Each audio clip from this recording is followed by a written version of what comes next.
نورین دلہن بنی اپنے کمرے میں بیٹھی تھی۔ چاروں طرف کاغذ کے پھولوں سے کمرے کو سجایا گیا تھا، کیونکہ گاؤں میں یہی دستور تھا۔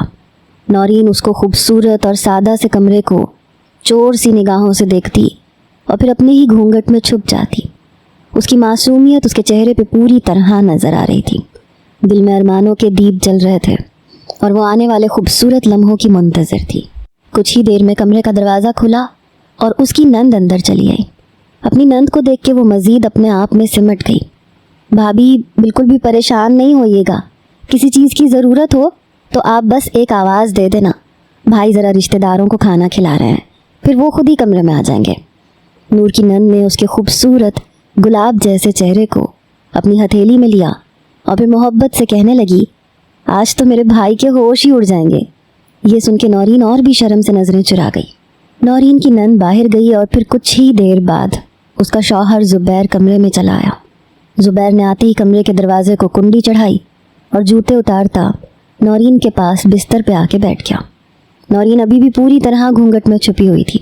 نہ آج تک نورین نے زبیر کو دیکھا تھا، نہ زبیر نے نورین کو۔ گاؤں میں یہی دستور تھا کہ لڑکا لڑکی شادی کے بعد ہی ایک دوسرے کو پہلی بار دیکھتے تھے، اس لیے دونوں کے دل ہی بری طرح سے دھڑک رہے تھے اور ارمانوں سے چور تھے۔ زبیر نے آہستگی سے نورین کا گھونگھٹ اٹھایا اور پھر اس کے چاند سے چہرے پہ نظر پڑتے ہی وہ پلکیں جھپکنا بھول گیا۔ اس نے سوچا بھی نہیں تھا کہ اس کی ماں اس کے لیے ایسی خوبصورت لڑکی تلاش کرے گی، نہ صرف خوبصورت بلکہ معصوم بھی۔ اس نے آہستگی سے نورین کے لبوں پہ اپنی انگلی پھیری اور اس کی خوبصورتی کی تعریف کرنے لگا، جسے سن کے نورین کا دل خوشی سے دھڑکنے لگا۔ اتنا تو اسے بھی اندازہ تھا کہ وہ خوبصورت ہے، لیکن اس کا شوہر اس طرح اس کی تعریف کرے گا، ایسا اس نے تصور بھی نہیں کیا تھا۔ زبیر نے آگے بڑھ کے نورین کے ماتھے پہ اپنے لب رکھے، لیکن اگلے ہی لمحے وہ پوری طرح اچھل پڑا، کیونکہ نورین نے اس کی اس حرکت کے جواب میں جو کیا تھا وہ انتہائی حیران کن اور ناقابل یقین تھا۔ گاؤں کی لڑکیاں تو بے انتہا شرمیلی اور عزت دار ہوتی ہیں، لیکن نورین نے تو سارے گاؤں میں ڈھولک کی تھاپ گونج رہی تھی۔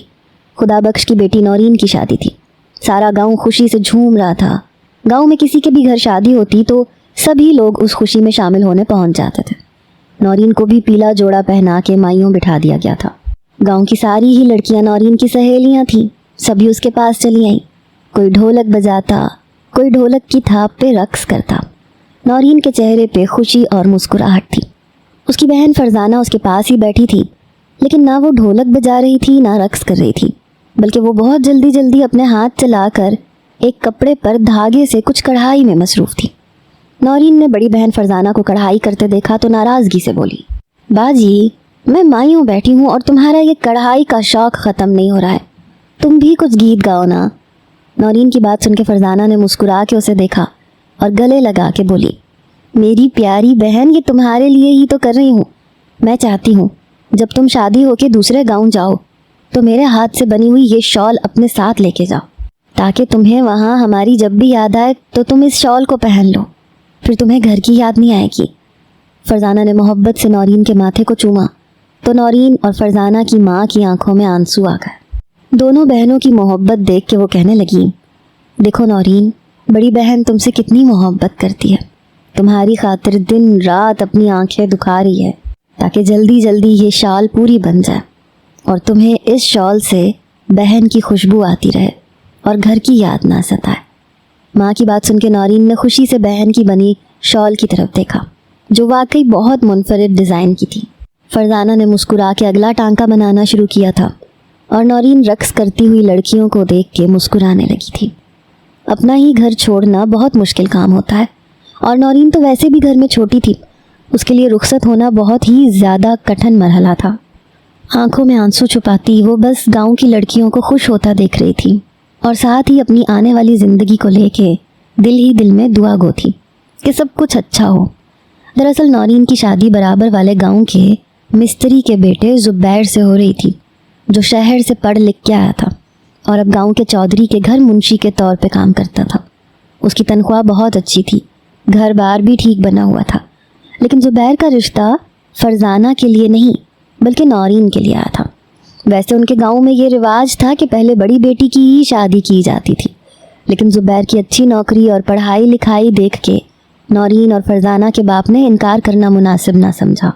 زبیر جیسے لڑکے کا رشتہ بڑی قسمت سے آتا ہے، جو شہر سے پڑھ لکھ کے بھی آیا ہو، چودھری کے گھر منشی کا کام بھی کرتا ہو۔ اسی لیے نورین کے گھر والوں نے جھٹ پٹ اس کا رشتہ طے کر دیا تھا۔ گاؤں والوں نے طرح طرح کی باتیں بھی بنائی تھیں کہ فرزانہ کے ہوتے ہوئے نورین کا رشتہ کیوں آیا ہے، جبکہ فرزانہ میں کوئی کمی بھی نہیں ہے۔ لیکن نورین کے ماں باپ نے اس بات پہ زیادہ کان نہیں دھرے تھے۔ ان کا کہنا تھا یہ سب مقدر کی باتیں ہیں، نورین کا جوڑا زبیر کے ساتھ ہی بنا ہے، اسی لیے اسی کے لیے یہ رشتہ آیا ہے۔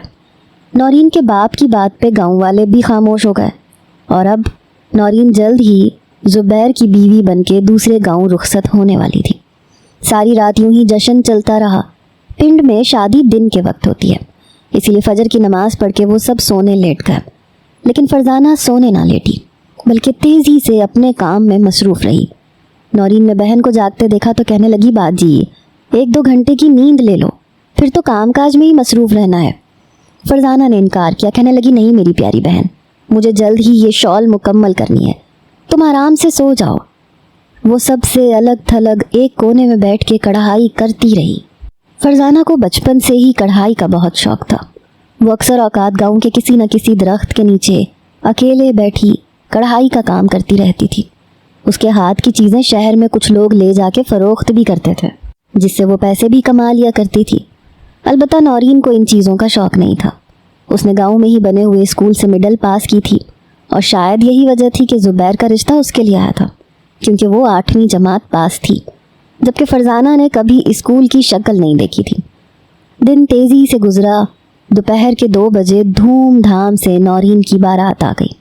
نکاح کی تقریب مکمل ہوئی اور نورین کی رخصتی کا وقت آیا تو فرزانہ بہن کے گلے لگ کے خوب روئی، اور پھر اپنے ہاتھ سے بنی ہوئی شال اس نے نورین کے کندھوں پہ ڈالی اور اسے اپنی دعاؤں کے سائے میں رخصت کر دیا۔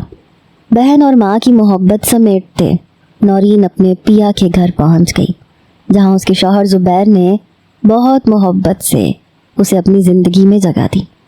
زبیر کی ماں نے ایک چھوٹے لیکن انتہائی ہوادار اور صاف ستھرے کمرے میں نورین کو بٹھایا اور کہنے لگیں کہ زبیر دوستوں میں گیا ہے، تم انتظار کرو، کچھ ہی دیر میں وہ آ جائے گا۔ اتنے میں مغرب کی اذانوں کا وقت ہوا تو نورین نے اٹھ کے نماز ادا کی، اور پھر زبیر اس کے پاس کمرے میں چلا آیا۔ یہ نورین اور زبیر کی پہلی ملاقات تھی۔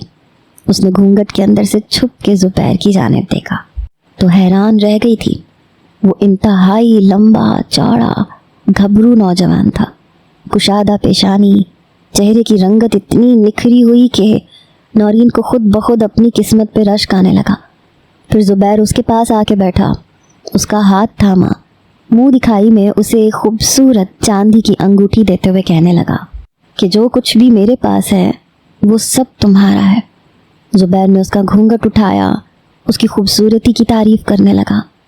نورین ایک سیدھی سادی لڑکی تھی، شادی پہ بھی اس نے خوب تیاری نہیں کی تھی، ہلکی سی سرخی اور پاؤڈر ہی لگایا تھا۔ گاؤں میں تو کوئی بیوٹی پارلر بھی نہیں ہوتا تھا، اس لیے اسے تیار کرنے والی اس کی اپنی بہن فرزانہ ہی تھی۔ زبیر پوری طرح نورین کا دیوانہ ہو گیا تھا۔ اپنی ماں کی پسند کی تعریف کرتے وہ بالکل نہیں تھک رہا تھا۔ اس کے ہر جملے پہ نورین خوشی سے کھل اٹھتی تھی۔ اس نے سوچا بھی نہیں تھا کہ اس کی زندگی اتنی خوبصورت ہوگی اور نصیب میں ایسا جیون ساتھی لکھا ہوگا۔ کچھ دیر زبیر نورین سے پیار محبت کی باتیں کرتا رہا، پھر اس نے نورین کے کندھوں پہ پڑی چادر کو ہٹا کے ایک طرف رکھا اور اس کے ہاتھ تھام کے اسے اپنے قریب کرنا چاہا تو نورین ایک دم ہی چیخ مار کے کھڑی ہو گئی اور بری طرح چیخنے چلانے لگی۔ یہ منظر دیکھ کے زبیر ایک دم پریشان ہو گیا۔ غصے میں کہنے لگا، کیوں چیخ رہی ہو؟ سارے گھر والے موجود ہیں، میری عزت کا تماشا نہ بناؤ۔ زبیر کا سارا گھر مہمانوں سے بھرا ہوا تھا، دوسرے گاؤں سے بھی اس کے رشتہ دار آئے ہوئے تھے۔ ایسے میں نورین کی چیخیں اس کی عزت پہ تماچے کی طرح تھیں۔ خدا کے لیے چپ کر جاؤ، وہ نورین سے سختی سے پیش آتے ہوئے اسے چپ ہونے کے لیے کہہ رہا تھا، لیکن نورین کی چیخوں میں اضافہ ہی ہوتا جا رہا تھا۔ وہ دیوانوں کی طرح دیوار سے جا لگی اور چیختے چلاتے اپنے کانوں پہ ہاتھ رکھ کے رونے لگی۔ زبیر کو ایک لمحے میں ہی شدید غصہ آ گیا، کیونکہ بات اس کی عزت پہ آ گئی تھی۔ گھر میں گاؤں کے لوگ بھی جمع تھے، خاندان والے بھی جمع تھے، لوگ کیا کیا باتیں نہ بناتے کہ نئی نویلی دلہن کمرے میں کیوں چیخ چلا رہی ہے۔ زبیر کا غصہ دیکھ کے بڑی مشکل سے نورین خاموش ہوئی، لیکن وہ سہمی ہوئی دیوار کے ساتھ لگی کھڑی تھی۔ زبیر نے آگے بڑھ کے اس کا ہاتھ پکڑا، اسے بستر پہ بٹھایا، پھر غصے میں پوچھنے لگا کہ کیا یہ شادی تمہاری مرضی کے خلاف ہوئی ہے؟ جو پہلی بات اسے سمجھ میں آئی تھی وہ یہی تھی کہ شاید نورین اس شادی سے خوش نہیں ہے، لیکن نورین نے انکار میں سر ہلایا اور آہستگی سے بولی، میں بہت خوش ہوں۔ زبیر نے اپنے غصے پہ قابو پایا، پھر نورین کا ہاتھ پکڑ کے کہنے لگا، ڈرنے کی کیا بات ہے؟ تم تو ایسے چیخ چلا رہی ہو جیسے میں کوئی جن بھوت ہوں۔ میں وعدہ کرتا ہوں میرے اور میرے گھر والوں کی طرف سے تمہیں کبھی کوئی پریشانی نہیں ہوگی۔ زبیر کی بات سن کے نورین کی آنکھوں میں آنسو آ گئے۔ وہ معافی مانگتے ہوئے کہنے لگی، نہ جانے مجھے کیا ہو گیا تھا، مجھے خود بھی سمجھ میں نہیں آ رہا۔ زبیر کو لگا کہ شاید وہ اس نئے رشتے سے گھبرا رہی ہے۔ اکثر ہی ایسے لڑکے لڑکیاں ایسے موقعوں پہ اپنے آپ میں سہم جاتے ہیں، اس لیے وہ اسے محبت سے سمجھانے لگا کہ فکر نہ کرو، میں تمہیں کوئی تکلیف نہیں پہنچاؤں گا۔ پھر وہ دوبارہ سے نورین کو اپنے قریب کرتا، اپنے لبوں سے اس کو چومنے لگا، لیکن کچھ لمحوں بعد نورین نے پھر وہی چیخنا چلانا شروع کر دیا۔ زبیر کو دھکا دیتی ہوئی دیوار سے جا کے کھڑی ہو گئی، کہنے لگی، مجھے ہاتھ نہ لگاؤ، مجھے تم سے نفرت محسوس ہو رہی ہے، تمہارے وجود سے بدبو اٹھ رہی ہے۔ اب تو زبیر کا ماتھا ٹھنکا، اسے لگا کہ یقیناً نورین کسی اور کو پسند کرتی ہے، اسی لیے یہ سارا تماشا کر رہی ہے۔ اتنی دیر میں نورین کی چیخیں زبیر کے گھر والوں نے بھی سن لی۔ زبیر کی ماں نے دروازے پہ دستک دی، مجبوراً زبیر نے دروازہ کھولا تو وہ اندر چلی آئیں، غصے میں کہنے لگیں کہ رشتہ دار ابھی بھی گھر میں موجود ہیں، یہ کیا تماشا لگا کے رکھا ہے۔ زبیر کی ماں کا غصہ بھی آسمان کو پہنچ رہا تھا، کیونکہ اب طرح طرح کی باتیں بننا شروع ہو گئی تھیں۔ زبیر پریشانی کے عالم میں کہنے لگا، اماں یہ کیسی لڑکی ہے، مجھے لگتا ہے یہ کسی اور کو پسند کرتی ہے، میرا ہاتھ لگانے پہ چیخنا چلانا شروع کر دیتی ہے، کم سے کم شادی سے پہلے لڑکی کی رضامندی تو پوچھ لیتے، اب اس تماشے کو کیسے ختم کریں۔ زبیر کی بات سن کے اس کی ماں نے غصے سے اپنی نئی نویلی بہو کی طرف دیکھا۔ نورین بیٹی کیا پریشانی ہے؟ وہ نورین کے قریب چلی آئیں جو انتہائی پریشانی کے عالم میں آنسو بہا رہی تھی۔ وہ روتے ہوئے کہنے لگی، مجھے اکیلے رہنا ہے، آپ اپنے بیٹے کو لے کے باہر چلی جائیں، مجھے اس کے وجود سے گھن آ رہی ہے۔ نہ جانے کیسے نورین کے منہ سے یہ الفاظ ادا ہوئے تھے، جبکہ وہ ہرگز بھی ایسا کہنا نہیں چاہتی تھی۔ زبیر کی ماں نے غصے سے اسے دیکھا اور بولی کہ اگر کسی اور کو پسند کرتی تھیں تو میرے بیٹے سے شادی کیوں کی ہے؟ تمہیں ہماری عزت کا تماشا بنانے کی کیا ضرورت تھی؟ نورین نے ساس کی بات کا کوئی جواب نہیں دیا، بلکہ چپ چاپ جا کے بستر پہ بیٹھ گئی اور اپنی شال اٹھا کے کندھوں پہ ڈال لی، اور دوبارہ نظر اٹھا کے نہ زبیر کو دیکھا اور نہ ساس کو۔ زبیر کی ماں نے ایک غصے بھری نظر نورین پہ ڈالی اور بیٹے سے کہنے لگی، فی الحال تم باہر جاؤ، ابھی رشتہ دار موجود ہیں، وہ چلے جائیں تو پھر میں اس کے ماں باپ کو بلا کے بات کرتی ہوں۔ زبیر خاموشی سے اپنی ماں کے پیچھے کمرے سے چلا گیا اور نورین کو بہت سکون کا احساس ہوا۔ وہ تکیے سے سر لگا کے بیٹھ گئی، سمجھنے کی کوشش کرنے لگی کہ اسے ہوا کیا تھا۔ وہ خود بھی ابھی تک سمجھ نہیں سکی تھی کہ یہ کیا معاملہ ہے۔ وہ تو اچھی خاصی ٹھیک تھی، زبیر بھی اسے پسند آ گیا تھا، تو پھر زبیر کی کئی باتیں ہی اسے گھبراہٹ اور شدید بے چینی کا احساس کیوں ہو رہا تھا؟ زبیر جیسا خوبصورت اور وجیح مرد تو کسی بھی لڑکی کو پسند آ جاتا، اور پھر اب تو وہ اس کا شوہر بن چکا تھا، تو اسے زبیر کے چھونے سے گھن کیوں آ رہی تھی؟ اپنی بہن کی دی ہوئی شال میں لپٹ کے وہ اپنے ماں باپ کو یاد کرنے لگی اور ساتھ ہی ساتھ پریشان ہونے لگی کہ اگر اس کی ساس نے اس کے ماں باپ کو بلا کے بات کی تو کیا ہوگا۔ وہ ہرگز بھی اپنے ماں باپ کی عزت کو مٹی میں نہیں ملتا دیکھ سکتی تھی۔ دل ہی دل میں دعائیں مانگنے لگی کہ سب کچھ ٹھیک ہو جائے، لیکن نصیب میں کچھ اور ہی لکھا تھا۔ کچھ ہی دیر میں زبیر کی بڑی بہن اس کے پاس آ گئی۔ بھابھی کیا پریشانی، آپ مجھے بتا دیں، اگر کوئی مسئلہ ہے تو میں آپ کی مدد ضرور کروں گی۔ وہ ایک سلجھی ہوئی اور پیاری لڑکی تھی جو بہت محبت سے اپنی بھابھی سے بات کرنے کے لیے آئی تھی۔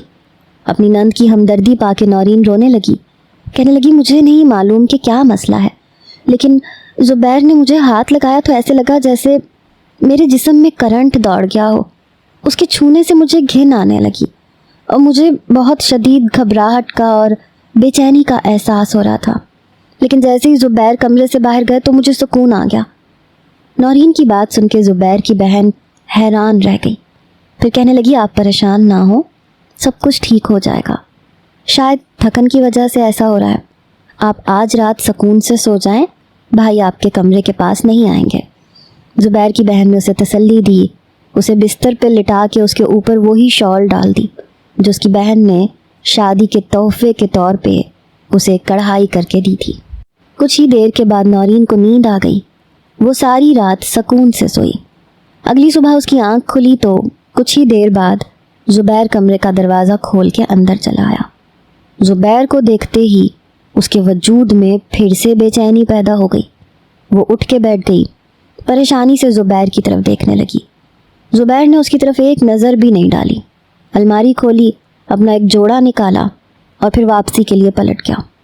زبیر کا یہ رویہ جہاں اسے تکلیف پہنچا رہا تھا، وہیں اسے اس بات کا سکون بھی تھا کہ وہ اس کے قریب نہیں آیا۔ پھر دوپہر کے وقت ولیمے کی تقریب تھی۔ نورین کے والدین خود ہی ولیمے میں شرکت کرنے کے لیے زبیر کے گاؤں آ گئے تھے، جہاں پہلے سے کافی باتیں بن چکی تھیں۔ رشتہ داروں کے کانوں میں کہیں نہ کہیں نورین کی چیخوں کی آواز پہنچ چکی تھی اور اب دبی دبی سرگوشیاں ہو رہی تھیں۔ نورین کے ماں باپ کو دیکھ کے بھی لوگوں نے کافی باتیں بنائیں اور کچھ ہی دیر میں انہیں بھی پتہ چل گیا کہ ان کی بیٹی کی وجہ سے رات کو زبیر کی عزت کا کتنا تماشا بنا ہے۔ یہ سب سن کے نورین کے ابا غصے سے پاگل ہو گئے، لیکن فرزانہ نے انہیں سمجھایا کہ ابا آپ پریشان نہ ہوں، میں نورین سے بات کرتی ہوں۔ وہ خود نورین کے پاس اس کے کمرے میں آ گئی، جو ولیمے کے لیے تیار ہو کے دلہن بنی بیٹھی تھی، لیکن اس کے چہرے پہ شرمندگی کے تاثرات تھے۔ وہ خوش نظر آنے کے بجائے بہت زیادہ پریشان اور تکلیف میں نظر آ رہی تھی۔ فرزانہ نے اس کا چہرہ دیکھا تو کہنے لگی کیا بات ہے نورین، سب لوگ کہہ رہے ہیں تم نے رات کو کیا کیا ہے؟ وہ سوالیہ نظروں سے بہن کو دیکھنے لگی۔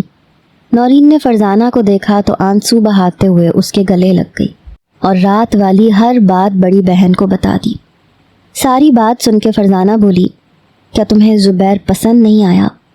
نورین روتے ہوئے کہنے لگی زبیر تو بہت اچھے ہیں، انہوں نے میرے ساتھ کوئی بھی زبردستی بھی نہیں کی، لیکن پتہ نہیں کیوں انہیں دیکھ کے میری طبیعت بہت زیادہ خراب ہو گئی تھی۔ فرزانہ نے بہن کو سمجھایا کہ پریشان نہ ہو، سب ٹھیک ہو جائے گا، اپنے ماں باپ کو بھی تسلی دی۔ ولیمے کی تقریب بالکل خاموشی سے ختم ہو گئی، نہ کوئی خوشی نظر آ رہی تھی، نہ جشن کا سماں تھا، بلکہ چاروں طرف چہمگوئیاں چل رہی تھیں۔ ہر کوئی دبے دبے لفظوں میں نورین کی کردار کشی کر رہا تھا کہ یقیناً وہ کسی اور کو پسند کرتی ہوگی، جبھی تو اس نے اتنا ہنگامہ برپا کیا۔ نورین کے ماں باپ شرمندگی سے واپس اپنے گاؤں لوٹ آئے اور اس کے ساتھ ساتھ یہ خبر ان کے گاؤں میں بھی پھیل گئی کہ نورین نے اپنے سسرال والوں کو عاجز کر کے رکھ دیا ہے۔ نورین کے گاؤں والے نورین کے ماں باپ کی تربیت میں انگلیاں اٹھا رہے تھے اور وہ خاموشی سے سب کچھ برداشت کرنے پہ مجبور تھے۔ ساتھ ہی انہیں اب اپنی بڑی بیٹی کی فکر ستا رہی تھی کہ جب چھوٹی بیٹی کی وجہ سے اتنی بدنامی ہو رہی تھی تو بڑی بیٹی کا رشتہ کیسے ہوگا۔ مگر فرزانہ نے انہیں تسلی دی کہ سب کچھ ٹھیک ہو جائے گا، بس تھوڑے سے وقت کی ضرورت ہے، نورین سنبھل جائے گی۔ پھر ایسے ہی اگلی رات آئی تو نورین نے پھر زبیر کو کمرے میں نہ آنے دیا۔ جہاں زبیر کمرے میں قدم رکھتا وہ چیخنے چلانے لگتی۔ دھیرے دھیرے اس کا پاگل پن بڑھنے لگا، کبھی وہ برتن پھینکتی، کبھی کمرے کی چیزیں اٹھا کے دیوار پہ مارنے لگتی۔ زبیر نے کافی حد تک اسے برداشت کرنے کی کوشش کی، لیکن پھر وہ بے انتہا پریشان ہو گیا۔ گاؤں والے کہنے لگے لگتا ہے شادی پہ لڑکی کے اوپر کوئی آسیب آ گیا ہے، اس کا کسی عالم سے علاج کروانا چاہیے۔ پھر گاؤں کے بزرگ کو بلایا گیا، لیکن وہ بھی نہ سمجھ سکے کہ نورین کے ساتھ کیا معاملہ ہے، کیونکہ بظاہر وہ بالکل ٹھیک ٹھاک تھی، بس اسے مسئلہ صرف زبیر کی ذات سے تھا، ورنہ اپنی ساس نند کے ساتھ اس کا رویہ بہت اچھا تھا۔ وہ بہت خوشی سے گھر کے سارے کام کاج بھی کرتی تھی، لیکن جہاں زبیر اس کے قریب آتا وہاں وہ سارے گھر میں ہنگامہ مچا دیتی۔ پھر زبیر کی ماں نے ایک عامل بابا سے رابطہ کیا اور نورین کا علاج شروع کروایا، تو اس عامل نے کہا کہ نورین پہ کوئی جن عاشق ہو گیا ہے اس لیے وہ اپنے شوہر کو برداشت نہیں کرتی۔ یہ سن کے زبیر کی ماں خوفزدہ ہو گئی۔ اس نے زبیر سے کہہ کے نورین کو طلاق دلوا دی۔ زبیر ہرگز بھی نورین کو طلاق نہیں دینا چاہتا تھا۔ اسے پہلی ہی نظر میں وہ بے انتہا پسند آئی تھی، لیکن 1 مہینہ گزر جانے کے باوجود بھی نہ ان دونوں کے درمیان ازدواجی تعلق قائم ہو سکا تھا، نہ ہی نورین نے اسے کمرے میں قدم رکھنے دیا تھا۔ اس لیے اس نے اپنی ماں کے کہنے میں آ کے اسے طلاق دے دی۔ بیچاری نورین شادی کے 1 ہفتے بعد طلاق کا داغ لے کے اپنے میکے چلی آئی۔ نورین کے ماں باپ کو بھی اس بات پہ بہت صدمہ پہنچا تھا، لیکن وہ کیا کرتے کہ ساری غلطی نورین کی ہی تھی۔ اب تو نورین کے ماں باپ کو بھی یقین ہو گیا تھا کہ اس پہ آسیب ہے۔ زبیر کے جیسا ہیرا داماد شاید ان کی قسمت میں ہی نہیں تھا، لیکن پھر زبیر نے خود ہی فرزانہ کے لیے رشتہ بھجوا دیا۔ نورین کے ماں باپ تو حیران رہ گئے۔ خود نورین بھی یہ سن کے پوری طرح شاکڈ رہ گئی، لیکن چونکہ زبیر میں کوئی برائی نہیں تھی، اس لیے نورین کے ماں باپ نے خاموشی سے فرزانہ کو زبیر کے ساتھ رخصت کر دیا، اور نورین خون کے آنسو بہاتی رہ گئی۔ جب سے اس کی اور زبیر کی طلاق ہوئی تھی وہ بالکل نارمل ہو گئی تھی۔ اسے نہ کوئی تکلیف تھی، نہ پریشانی، نہ اس کو کوئی علاج کی ضرورت تھی۔ البتہ وہ خاموشی سے سارا وقت اپنے کمرے میں بند رہتی اور زبیر کی یاد میں آنسو بہاتی رہتی۔ اب تو زبیر اس کی بہن کا ہی شوہر بن چکا تھا، اس لیے اس نے پوری طرح خود کو کمرے میں بند کر لیا تھا۔ گاؤں والے جب بھی اس سے ملتے تو مزید اس کے زخموں کو کریدتے، پوچھتے کہ اس نے اتنے اچھے شوہر کو کیوں چھوڑا، اور اس کے پاس کسی سوال کا کوئی جواب نہیں تھا۔ اپنی شال پہنے وہ بس خاموشی سے کسی نہ کسی کونے میں بیٹھی نظر آتی۔ وہ بالکل گمسم ہو چکی تھی۔ اس کی ماں نے اسے ٹھیک کرنے کی کافی کوشش کی، لیکن وہ پھر بھی بات نہ کرتی۔ دوسری طرف شادی کے بعد فرزانہ نے جب اپنے میکے کا چکر لگایا تو وہ ہمیشہ بہت خوش نظر آئی، زبیر کی بہت تعریفیں کرتی اور ساتھ ہی نورین کو بد قسمت بھی قرار دیتی۔ وہ جس انداز میں زبیر کا ذکر کرتی تھی، نورین کا کلیجہ پھٹنے لگتا تھا۔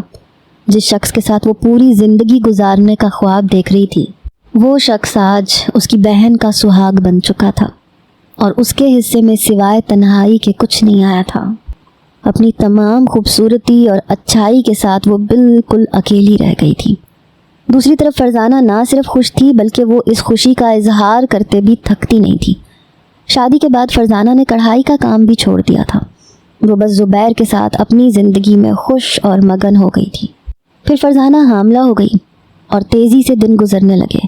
البتہ ہر گزرتے دن کے ساتھ اس کی طبیعت خراب ہوتی چلی گئی، یہاں تک کہ بچے کی پیدائش کے وقت فرزانہ کا انتقال ہو گیا اور وہ اپنے بیٹے کو ہمیشہ کے لیے چھوڑ کے چلی گئی۔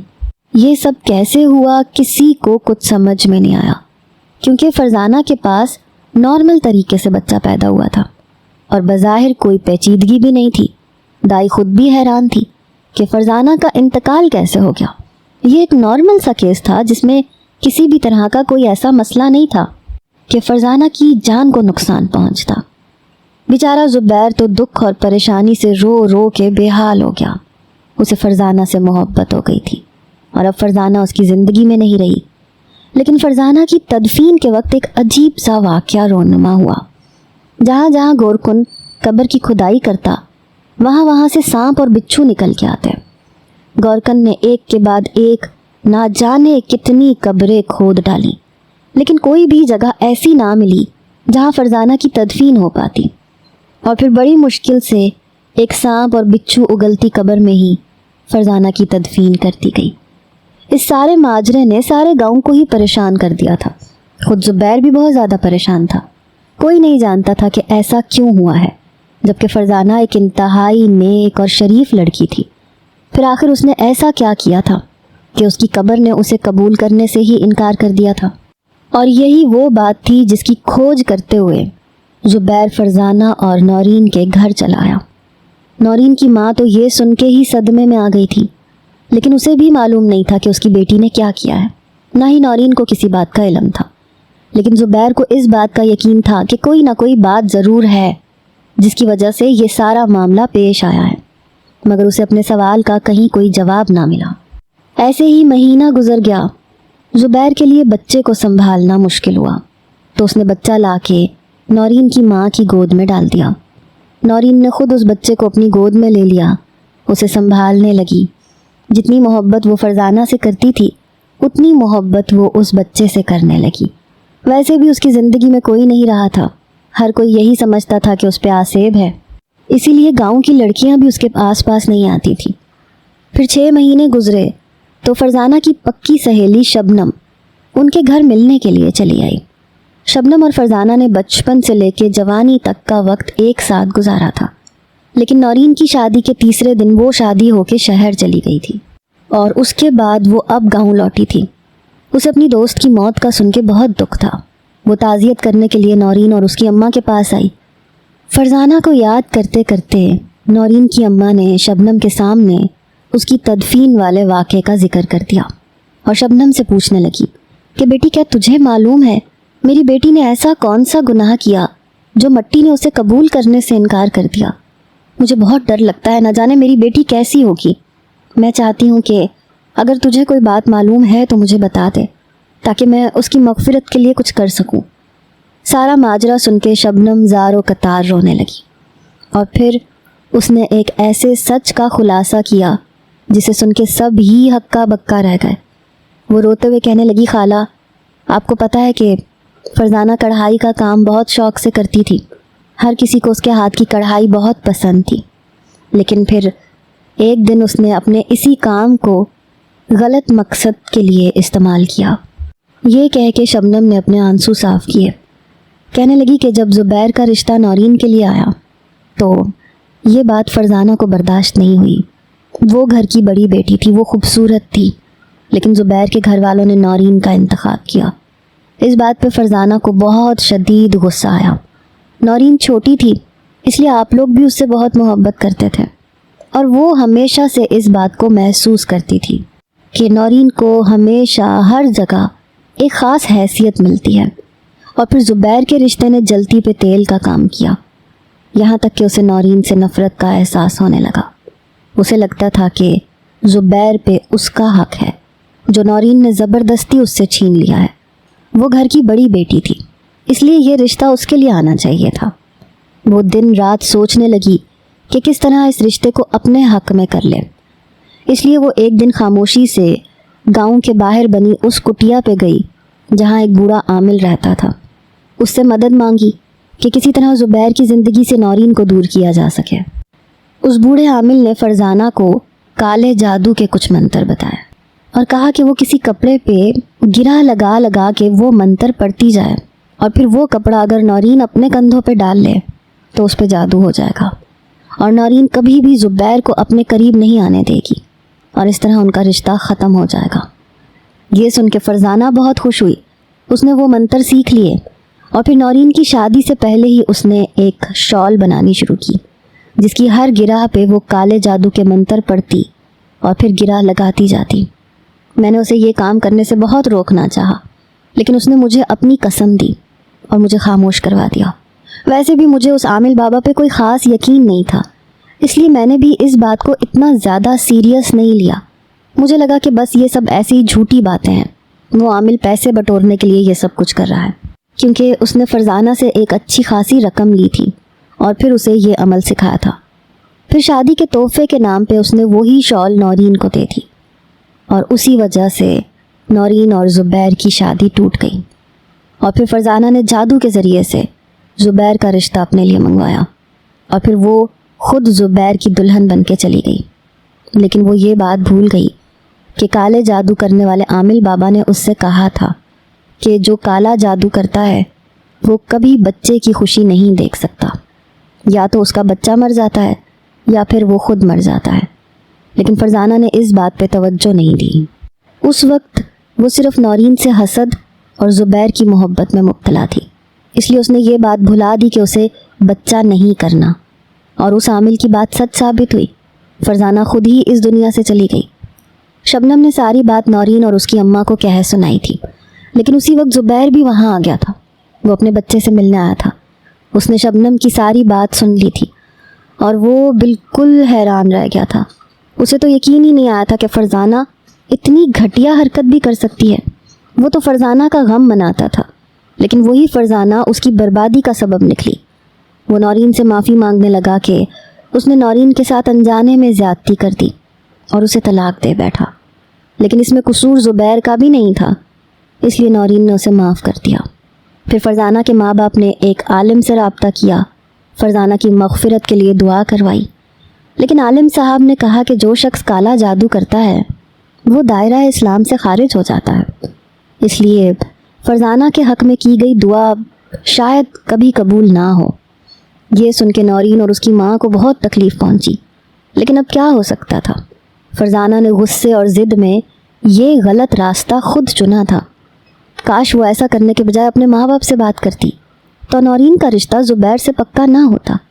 نورین تو فرزانہ سے بے انتہا محبت کرتی تھی، اگر اسے پتہ چلتا کہ اس کی بہن یہ رشتہ اپنے لیے چاہتی ہے تو وہ خود پیچھے ہٹ جاتی، لیکن فرزانہ نے نہ گھر میں کسی سے بات کی، نہ نورین کو کچھ بتایا، بس جلن اور حسد کی آگ میں جلتی رہی اور اپنے لیے غلط راستہ چن لیا۔